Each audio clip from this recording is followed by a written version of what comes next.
Undisputed. We are live from Los Angeles. I'm Jenny Tapchi with Skip Bayless and Shannon Sharp. Good morning. Good morning, what a Jenny. day we've got coming. How you guys doing? It's finally here. Hey, Finally here. in all my years, I cannot remember an NFL draft this fascinating or this debatable, which is why here we go. You really can debate everything. I'd say. Every pick, really except their first one, Skip. You can debate all the rest. You can debate the first one if you like. You really could. I thought of that the same thing, Skip, driving in. Have I ever been more excited Nope. for the draft? The day has finally come, guys. Let's break it down. Round one of the NFL draft is tonight, and we will see what the 49ers do with the third pick. They still reportedly aren't any closer to making a decision yet, with the gap between Mac Jones and Trey Lance closing in recent days. So, Shannon, you got to answer me. What should and what will the 49ers do here? Well, Skip, I believe they moved up from 12 to 3 in order to take Mac Jones. But there was a month in between, and they kind of talked themselves out of it. Skip, I've had my own car since I was about 19. Brother bought me my first car that I owned myself since I was 19. And since then, I'm almost a couple of months short of 53. I've never test driven a car. Because I know if I get there and I test drive one and I test drive the other one, it's going to... I know what I want. I go pick it up. I said, look, I'm coming. I'm getting this car, but I'm driving off the lot with it. So I don't test drive. And what the 49ers did, Skip, they test drove another car. They ended up going to see Trey Lance. They asked John Beck to put him through some drills, let him get familiarize himself with the system. And they saw him, and they're like, okay, wow. And that's what happened. I believe, you believe that when they made this, if they make this trade on draft night, Mac Jones is the selection. But you had a month. I believe they talked themselves out of Mac Jones. I honestly, after sitting here and it's like, it's close, it's 50-50. Have you heard anything from the inside about that? I have not heard from the inside. Obviously, you being close to Mike Shannon. Close to Mike, very close to Mike. I have not heard anything from inside, and that's what's so intriguing. Because normally, you get a sense, but the one thing we do know is that when the needle starts moving in another direction, Skip it up, and normally doesn't stop. And the needle is kind of moving faster towards Trey Lance than I think Mac Jones would even like. If you make me say now, I don't know what the odds are.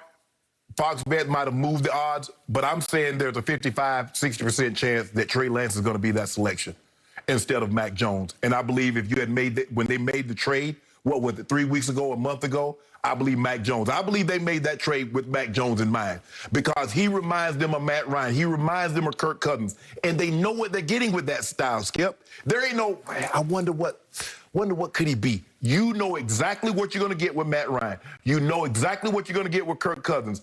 But in this offense, and to expand it, and to have some of the design runs like a Kyler Murray, design runs like a Mar Jackson, you're going to get more bang for your buck with Trey Lance. But to throw the ball and just run the offense in its truest sense, Mac Jones is the better fit. But to open the playbook, as Bucky Brooks says, to expand it, I believe, if you want to expand the playbook, those two guys, Justin Fields and Trey Lance, will give you more bang for your buck if you want to expand the playbook. But to run the offense like he read it in Atlanta, to run the offense like he read it with Cousins, Mac Jones is a better fit. So I believe they take Trey Lance because I believe he wants to expand it. Okay, so the man I call Shannon Shanahan, because you're so close to both the Shanahans, is now publicly saying that they are about to make the wrong pick. Isn't that what you just said? You just laid it on the table. You would take Mac Jones. They have talked themselves out of Mac Jones and into Trey Lance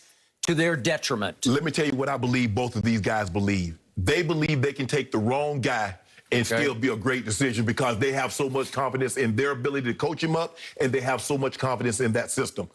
That's what they believe. Because, Skip, like you said, you look at it over the years after John Elway, the selections that they've made, you're like, Brian Griese, but Brian Griese threw for 4,000 yards and went to a Pro Bowl. He also went 27 and 24 as Mike Shanahan's starting quarterback. Yes.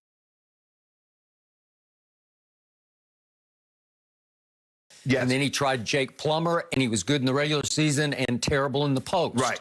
And then he tried Jay Cutler, and he was a sub-500 quarterback and finally got Mike fired. I think, Skip, Mike loved Jake Plummer because he says, you know what, I can expand the playbook. I got a guy that got legs, I can run the naked boots, I can run him on design runs, and we can get more bang for our buck. But the inconsistency, the accuracy was a problem. So he says, you know what, and that's why Kyle Shanahan, if you ask Kyle, the number one thing he's going to say is accuracy. But the question is, are you willing to sacrifice some accuracy in order to expand and get more bang for your buck with either Fields or Trey Lance? Yep. I know what you would do. I have been on record for about 3 weeks on this show. I would go Trey Lance at number 3. Okay. And I was saying that before it was fashionable. And now it seems like there's a runaway train for Trey Lance at number 3, which is shocking to me. And yet, I also told you from the start that if there hadn't been runaway buzz about these two guys, the Shanahans, trading up for Mac Jones, I don't think anybody else would have talked about Mac Jones as a top 5-ish pick. I think he would have been looked at as a mid-round pick, mid-first round. And now Todd McShay just came out with his latest mock, and he's got him falling down to, where was it? He's got him all the way down to going to New England at 15th. Okay? That would make sense to me. He also could go 19th to the Washington football team, which probably still is in the market for a quarterback if they don't have to pay too much to trade up. So there'll be several teams lurking in the middle of the first round saying, is Mac Jones going to fall in our lap? Okay, so I was on record as of yesterday. We went back and forth about Mac Jones. And what have I always said from the start? Tape does not lie. And you threw that back at me as, watch the tape on Mac Jones because it's spectacular. It is. He does little to nothing wrong. Yet I would tell you, if you looked harder at said tape, even though the results are sensational, the results are, they're not quite Joe Burrow all-time statistically, but they're close. They're close. 77% completion percentage. And that 96 QBR is unheard of. It's unheard of. I got you. By the way, Justin Fields was 92, and in any other year, we'd be talking about Justin Fields. If there weren't a Trevor Lawrence, we'd be saying Justin Fields should be the first overall pick. But on Mac Jones, when I say tape doesn't lie, the Mac Jones I saw, I'm doing TV tape, so I'm just watching the games, eye testing on TV. I didn't see special. I didn't see big arm because he's got the weakest of the 5 top arms. And not that it's weak, it's just a little below average for the NFL. I found the release to be not that quick, but he is clearly somewhat to a whole lot a product of what was around him in skill, talent, and in protection. They were both supreme, right? So Devontae Smith took over college football. He took over the national championship game. He won the Heisman Trophy. He could get open on anybody at any moment. He could, as they say, separate like nobody could separate because he was such an explosive, great route runner that he toyed with anybody who tried to cover him, whether it was double or triple coverage. He separated from it. And Mac Jones could trust on every read that if he were the first read, he was just going to get open. So to me, if I take Mac Jones out of that and pull him out and try to put him in my eye test vacuum, he doesn't live up to the other 4 in just pure ability or strength in the pocket or even pocket poise. Sometimes he'd get a little jittery. And I thought he could maneuver pretty well, and I thought he could escape a little bit and sometimes be a little bit elusive when he was running for a first down.